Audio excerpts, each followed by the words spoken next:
the dark, we sit alone. Negara apa ini?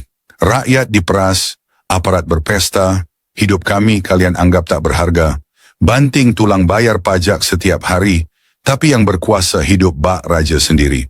Motor kecil yang kami cicil, kini terancam jadi milik penjahat berseragam, tilang, sita, aturan gila, hukum tajam hanya untuk kami yang papa.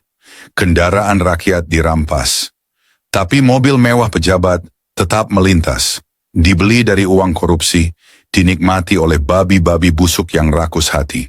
Kami ini siapa di mata kalian? Sapi perah yang terus dipaksa taat, sementara para tikus berdasi menertawakan kebodohan sistem ini. Negara ini milik siapa? Milik kami yang bayar pajak, atau milik bajingan yang merampok anggaran, lalu hidup nyaman di atas penderitaan? Jangan bicara hukum kalau hanya berlaku untuk kami. Jangan bicara keadilan kalau hukum cuma alat kuasa. Satu persatu hak kami dirampas. Kalian menginjak kepala kami tanpa rasa. Tapi ingat, rakyat bisa diam, tapi tidak selamanya. Jika terlalu ditekan, api akan menyala. Dan kalian, para penguasa rakus, akan tahu bagaimana sakitnya saat rakyat menggulung balik semuanya.